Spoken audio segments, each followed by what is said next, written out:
Hello बच्चों, कैसे हैं आप सभी। उम्मीद करता हूं कि आप सभी अच्छे होंगे और इसी उम्मीद के साथ स्वागत है आप सभी का आपके अपने यूट्यूब चैनल ई ब्लैक बोर्ड में। यहाँ हम सभी सब्जेक्ट सिखाते हैं बहुत सरल तरीके से। तो देर न करते हुए चलिए वीडियो को शुरू करते हैं। बच्चों, इस वीडियो में हम कक्षा 9 की गणित विषय की प्रश्नावली 1.1 करेंगे और वह भी बच्चों नए सिलेबस के अनुसार, क्योंकि आप जानते हैं आपके गणित का सिलेबस बदल चुका है। ठीक है ना। चलिए बच्चों, इस प्रश्नावली को शुरू करने से पहले इसका छोटा सा बेसिक कॉन्सेप्ट है, आपको पहले उसे सीखना बहुत जरूरी है, क्योंकि जब आप इसके बेसिक को सीख जाएंगे फिर आप अपने प्रश्नों को बहुत आसानी से करते हुए चले जाएंगे।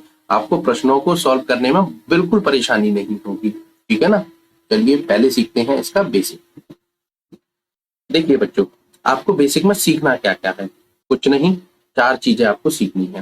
पहली, प्राकृत संख्याएं क्या होती हैं, पूर्ण संख्याएं क्या होती हैं, पूर्णांक संख्याएं क्या होती हैं और परमेय संख्याएं। आप में से बहुत से बच्चे इन चारों चीजों को पहले से ही जानते होंगे। ठीक है ना। जो जानते हैं वो यहाँ अपना रिवीजन करेंगे और जो नहीं जानते वो यहाँ सीखेंगे। ठीक है ना। सबसे पहले बात आती है प्राकृत संख्याएं किसे कहते हैं। बच्चों, आप गिनतियों को जानते हैं। हाँ, 9th क्लास तक आते आते आप गिनतियों को तो बहुत आसानी से सीख चुके होंगे। गिनतियां कहाँ से शुरू होती हैं बच्चों? एक से। ठीक है ना। तो मैं कहूं 1, 2, 3, 4 और इस प्रकार अनंत तक। अनंत से मतलब आप जितनी भी गिनतियां जानते हैं, 10,000, 20,000, 50,000, लाख, करोड़, अरब, खरब, आप जितनी भी संख्याएं जानते हैं ना, वह सब प्राकृत संख्याओं के अंतर्गत आती हैं। ठीक है। तो हम कहेंगे कि एक से शुरू होकर अनंत तक जितनी भी संख्याएं हैं वो हमारी प्राकृत संख्याएं कहलाती हैं। ठीक है। आप यानी कि प्राकृत संख्याओं को सीख गए। अब बात करते हैं बच्चों, पूर्ण संख्याएं किसे कहते हैं। चलिए इसे भी सीखते हैं। देखिए, मैं फिर कहूंगा, गिनतियां कहां से शुरू होती हैं? एक से। 1, 2, 3, 4, इस तरीके से अनंत तक लाखों, करोड़ों, जितनी भी संख्याएं आप जानते हैं वह बच्चों संख्याएं सब पूर्ण आती हैं। ठीक है। तो आप कहेंगे सर इन दोनों में फर्क क्या रहा? एक से शुरू होकर अनंत तक तो प्राकृत संख्याएं भी होती हैं और एक से शुरू होकर अनंत तक की सारी संख्याएं पूर्ण संख्याओं के अंतर्गत भी आती हैं। तो फिर इन दोनों में फर्क क्या रहा? नाम अलग अलग क्यों है? हाँ, ये सबसे बड़ा मेन पॉइंट है। देखिए बच्चों, प्राकृत संख्याएं जो होती है ना वो है एक से शुरू होती हैं और अनंत तक जाती हैं, जबकि पूर्ण संख्याओं एक के साथ साथ इसमें जीरो भी शामिल किया जाता है। मतलब जब हम प्राकृत संख्याओं के अंतर्गत जीरो को भी शामिल कर देते हैं तो वह पूर्ण संख्याएं बन जाती हैं। यानी कि पूर्ण संख्याएं जीरो से शुरू होकर, याद रखना इस पॉइंट को, पूर्ण संख्याएं कहां से शुरू होती हैं? जीरो से। 0, 1, 2, 3, 4, 5 और इस प्रकार अनंत तक, लाखों करोड़ तक जितनी भी संख्याएं होंगी वह पूर्ण संख्याएं होंगी। और प्राकृत संख्याएं एक से शुरू होती हैं। बस इन दोनों में यही एक छोटा सा फर्क है कि प्राकृत संख्या एक से शुरू होती हैं जबकि पूर्ण संख्याएं जीरो से। यानी कि आप दोनों संख्याओं को बहुत आसानी से सीख चुके हैं। ठीक है ना। चलिए अब बात करते हैं पूर्णांक। ये क्या होता है, ये कहां से शुरू होती है? देखिए बच्चों, हमने क्या कहा, संख्याएं जीरो से शुरू होती हैं। ठीक है। 1, सॉरी 0, 1, 2, 3, 4, 5 और इस प्रकार अनंत तक की सारी संख्याएं हमारी पूर्णांक के अंतर्गत आती हैं। ये तो रही इसकी आधी बात। अब इसमें कुछ और शामिल होता है। क्या होता है? क्योंकि ये है सारी हमारी धनात्मक संख्याएं। ठीक है ना। अब पूर्णांक के अंतर्गत बच्चों माइनस की संख्या भी होती हैं, यानी कि -1, -2, -3 और इस प्रकार अनंत तक की सारी संख्याएं माइनस की भी पूर्णांक के अंतर्गत आती हैं। ठीक है। तो पूर्णांक कौन सी संख्या होती हैं? सारी तो धनात्मक संख्याएं, जितनी भी हमारी धनात्मक संख्याएं होती हैं, जीरो से लेके मतलब 1, 2, 3, 4, 5 और अनंत तक। और उसी प्रकार माइनस की भी सारी संख्याएं हमारी पूर्णांक के अंतर्गत आती हैं। तो पूर्णांक में सारी धनात्मक और सारी ऋणात्मक संख्याएं आती हैं। ठीक है बच्चों, आप तीनों संख्याओं को बहुत आसानी से सीख चुके हैं। अब बात करते हैं बच्चों परमेय संख्याएं। ये क्या होती हैं? देखिए, वह सभी संख्याएं जिन्हें हम P/Q के रूप में लिख सकते हैं वह हमारी परिमेय संख्याएं होती हैं। पी बटा क्यू मतलब वही अंश और हर, यानी कि हम किसी भी संख्याओं को जब हम अंश और हर के रूप में लिख देते हैं वह हमारी परिमेय संख्याएं होती हैं। जैसे हम लिख दें 2/5, तो ये हमारी परिमेय संख्याएं होगी। हम और कुछ भी लिख सकते हैं, 7/9, ठीक है ना, कुछ भी लिख सकते हैं, 1/8, ये सब हमारी कैसी संख्याएं हो जाती हैं, परिमेय संख्याएं, ठीक है ना। चलिए, अब जरूरी नहीं है वह सभी संख्या धनात्मक हो, वह ऋणात्मक भी हो सकती हैं, ठीक है ना। तो परिमेय संख्याओं के अंतर्गत धनात्मक और ऋणात्मक दोनों संख्याएं आती हैं। बस फर्क क्या होता है कि वह अंश और हर के रूप में होनी चाहिए, ठीक है ना। और यहाँ सबसे मेन पॉइंट ये है कि जो हमारा हर होता है यानी कि Q कभी भी हमारा 0 नहीं हो सकता, ठीक है। याद रखना इस चीज को कि जो हर होगा, हर में कभी भी 0 नहीं हो सकता। अंश में 0 हो सकता है, P बराबर 0 हो सकता है, मतलब अंश बराबर तो 0 हो जाएगा, लेकिन कभी भी Q बराबर यानी कि हर में कभी भी 0 नहीं होगा, ठीक है बच्चों। अच्छा बच्चों, यदि आप इतना छोटा बेसिक कॉन्सेप्ट सीख गए तो आप ये मान के चलिए कि आप अपनी एक्सरसाइज को अभी के अभी पूरा सीख चुके हैं, ठीक है ना। जो थोड़ा बहुत रह भी गया है ना, उसे हम अपने सवालों में सीखेंगे। चलिए अब चलते हैं हम अपने प्रश्नों पर। प्रश्न नंबर 1, क्या 0 एक परिमेय संख्या है? अच्छा, क्या इसे आप P बटा Q के रूप में लिख सकते हैं, जहां P और Q पूर्णांक हैं, ठीक है। P और Q क्या है बच्चों, पूर्णांक, और Q बराबर 0 नहीं है। चलिए देखिए बच्चों, आप बता सकते हैं जो 0 0 होता है वह परिमेय संख्या है या नहीं। यदि हम 0 को P बटा Q के रूप में लिख सकते हैं, क्यों नहीं लिख सकते। देखिए ये 0 है, जैसे हम P बराबर कभी 0 लेते हैं, ठीक है, तो आप इसे भिन्न के रूप में लिख सकते हैं, अंश और हर के रूप में।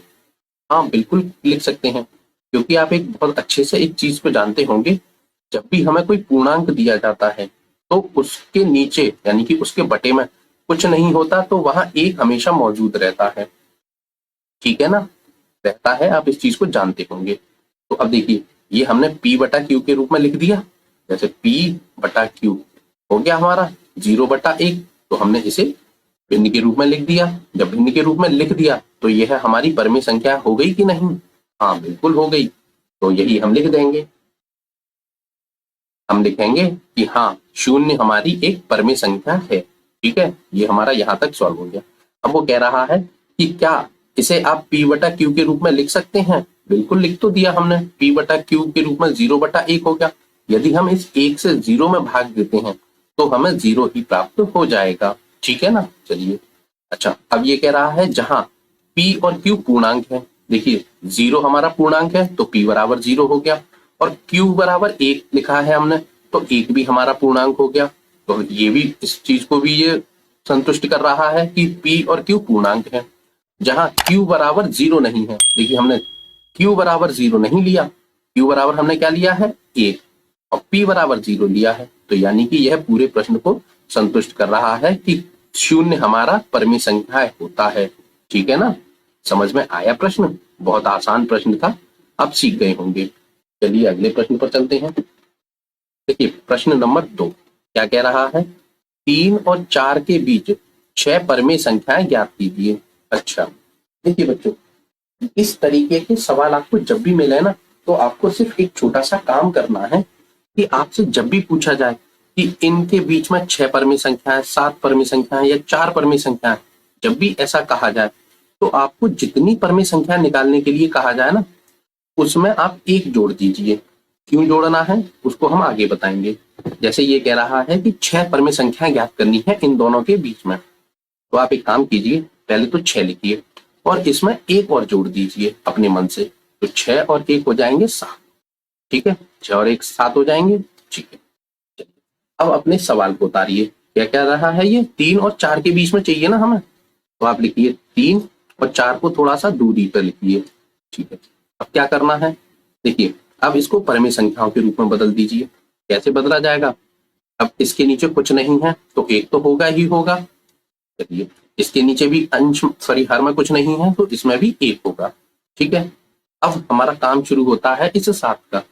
अब इस 7 से आपको क्या करना है, ये जो दोनों भिन्न दी है ना, परमेय संख्याएं दी हैं, इनमें इसका अंश और हर में गुणा कर दीजिए। जैसे 3 का गुणा 7 में कीजिए और इसी प्रकार नीचे भी 7 का गुणा कर दीजिए। ठीक है, और इसी प्रकार इस भिन्न में भी, इस परमेय संख्याओं में भी ऊपर और नीचे 7 का गुणा कर दीजिए। अब इससे होगा क्या, देखिए आपको पता चलेगा। जब आप देखिए 7 और 3 का गुणा करेंगे, 7 ये हो जाएगा 21। ठीक है, बटे में 7 एकम 7। इसी प्रकार इसका 7 चौक 28 और नीचे 7 एकम 7। तो जब आपने इसको 7 से गुणा किया अंश और हर में, तो आपको एक नई भिन्न प्राप्त हुई, मतलब नई परमेय संख्या प्राप्त हुई 21/7, और इधर प्राप्त हुई 28/7। कैसे आया आप समझ चुके हैं ना। हमने कुछ नहीं किया, जितनी परमेय संख्याएं हमें बीच में निकालने के लिए कहा गया उसमें हमने 1 प्लस कर दिया, 6 और 1 हो गए 7, और फिर इस 7 का इस भिन्न में यानी कि 3 और 4 को भिन्न में के रूप में हमने बदला। अब कुछ नहीं था तो बटे में 1 लिख दिया और अंश और हर में 7 का गुणा कर दिया, हमको नई भिन्न प्राप्त हो गई। अब क्या करना है आपको, अब जो 21/7 है इसे लिखिए यहाँ, देखिए 21/7। ठीक है, और इस 28/7 को लिखिए आप यहाँ। अब क्या करना है, तो कुछ नहीं, अब इस जो 21 है ना, इसको आगे बढ़ाते चले जाइए गिनती को। देखिए 21/7 है तो 22/7, 23/7, 24/7, 25/7, 26/7 और 27/7। ठीक है ना। अब देखिए क्या कहा था इसने कि 3 और 4 के बीच में 6 परमेय संख्या है, गिन लीजिए 1 2 3 4 5 6, हो गई 6 परमेय संख्या है। कैसे की बहुत अच्छे से समझ चुके होंगे आप। ठीक है ना, प्रश्न तो समझ में आ रहे हैं बच्चों, और वीडियो पसंद आ रही है। यदि वीडियो पसंद आ रही है तो प्लीज इस वीडियो को लाइक कर दीजिए और चैनल को सब्सक्राइब करना बिल्कुल मत भूलिए। पता है मैं ऐसा क्यों बोल रहा हूँ, यदि आप चैनल को सब्सक्राइब कर लेंगे तो मैं जब भी कोई नई वीडियो बनाऊंगा, रोज ही बनाता रहता हूँ, तो उसका नोटिफिकेशन सबसे पहले आपके पास पहुंचेगा और आप उस वीडियो को देखकर सबसे पहले अपना मैथ अच्छा कर पाएंगे। और ना सिर्फ मैथ, एक बात और आपकी जानकारी के लिए बता दूं, अभी तो आप क्लास 9th में हैं, जैसे जैसे आपकी क्लासेस बढ़ती जाएंगी वैसे वैसे इसी चैनल ई ब्लैक बोर्ड चैनल पर आपको कक्षा 12 तक के सभी सब्जेक्टों की ट्यूशन मिलने वाली है, वो भी फ्री ऑफ कॉस्ट। कोई पैसा नहीं लेंगे हम आपसे। मैथ तो हम पढ़ा ही रहे हैं, साइंस भी आपको इसी चैनल पर मिल रही होगी। ठीक है ना। अब एक बात और जानते होंगे आप, वीडियो बनाने में मेहनत तो लगती है। अब इतनी मेहनत हम आपके लिए कर रहे हैं तो छोटी सी मेहनत आप भी हमारे लिए कर लीजिए। ज्यादा बड़ा काम नहीं है, आपके वीडियो के नीचे जो लाल कलर का सब्सक्राइब का बटन है उसे दबा दीजिए और उसके बगल में जो घंटी का निशान है उसे दबाकर ऑल पर क्लिक कर दीजिए। जैसे ही आप इतना छोटा सा काम करेंगे, आप हमारी फैमिली ई ब्लैक बोर्ड चैनल की फैमिली से जुड़ जाएंगे, फिर आपके सारे सब्जेक्ट अच्छे होते चले जाएंगे। तो प्लीज कर दीजिए। चलिए अगले प्रश्न पर चलते हैं। प्रश्न नंबर 3, 3/5 और 4/5 के बीच 5 परमेय संख्याएं ज्ञात कीजिए। देखिए बच्चों, यह भी पिछले प्रश्न जैसा ही है, इसमें भी इन दोनों के बीच में हमें 5 परमेय संख्याएं ज्ञात करनी है। कुछ नहीं, हमने अभी क्या बताया था कि जब भी जितनी परमेय संख्याएं आपको बीच में ज्ञात करनी हो ना, उसमें एक प्लस और कर दीजिए। जैसे ये 5 दिया है तो आप एक काम कीजिए, 5 में 1 प्लस कर दीजिए, तो कितने हो जाएंगे, 5 और 1 6। ठीक है, इतना काम सबसे पहले। अब क्या करेंगे, अब हम अपनी भिन्नों को उतारेंगे। पहली भिन्न क्या है, यानी कि पहली परमेय संख्या है 3/5, और थोड़ी सी दूरी पर लिखेंगे दूसरी 4/5। ठीक है, अब क्या करना है, अब जो हमने ये 6 निकाले हैं ना, इसका गुणा दोनों परमेय संख्याओं के अंश और हर में कर देना है। ठीक है, कर दीजिए। देखिए गुणा 6 और गुणा 6 कर दीजिए दोनों तरफ। ठीक है, और इधर भी आपको करना है गुणा 6 और गुणा 6। अब आप गुणा करेंगे, 6 दिया 18 बटे में 6 पंजे 30। ठीक है, अब इधर भी कर दीजिए, 6 चौक 24 बटे में 6 पंजे 30। ठीक है बच्चों, इतना समझ में आया कैसे किया। हाँ, आप समझ चुके होंगे, बहुत आसान है, ज्यादा कुछ है नहीं इसमें। ठीक है, अब देखिए 18/30। अब इससे आप आगे गिनती गिनना शुरू कर दीजिए। देखिए 18 है तो 19/30, 30/30,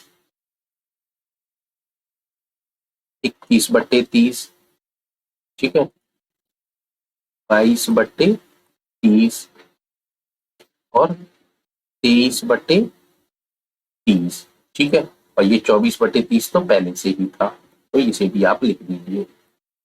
अब आप गिनती गिन सकते हैं। देखिए हमें कितनी परमेय संख्या निकालनी थी, 5।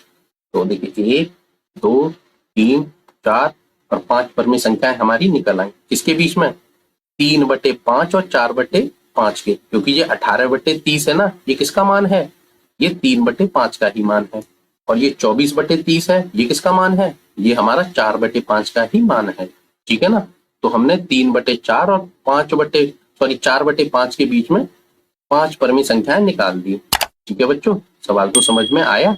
बहुत सरल प्रश्न था, ज्यादा कुछ था नहीं इसमें, मुझे पता है आप सीख चुके होंगे। अच्छा बच्चों, एक बात और बताऊं मैं आपको। देखिए मैथ तो हम पढ़ा ही रहे हैं, आप अपनी 9th क्लास की साइंस को भी इसी चैनल पर पढ़ सकते हैं। कहाँ मिलेगी वह वीडियो, या तो आप हमारे चैनल के नाम से यूट्यूब पर 9th क्लास की साइंस को सर्च कर सकते हैं। हो सकता है यूट्यूब हमारी वीडियो को दिखा दे, और यहाँ ये भी हो सकता है कि ना भी दिखाए, क्योंकि हमारा चैनल नया है। तो फिर आप कहाँ ढूंढेंगे उन वीडियो को, आप चैनल की प्लेलिस्ट होती है ना, वहां जाकर अपनी 9th क्लास की साइंस को बहुत आसानी से, बहुत अच्छे तरीके से पढ़ सकते हैं। ठीक है ना, चलिए अगले प्रश्न पर चलते हैं। देखिए प्रश्न नंबर 4 क्या कह रहा है कि नीचे दिए गए कथन सत्य हैं या असत्य, कारण के साथ अपने उत्तर दीजिए। अच्छा, यहाँ कुछ प्रश्न दिए हैं, मतलब कथन दिए हैं, और आपको बताना है कि यह कथन सत्य है या असत्य। बच्चों इस प्रश्न को वही बच्चा बहुत आसानी से कर पाएगा जिसने हमारा बेसिक सीखा है। यदि आपने बेसिक सीखा है तो आपके लिए ये बहुत चुटकियों का खेल है। कैसे, देखिए आप आपको करके दिखाते हैं।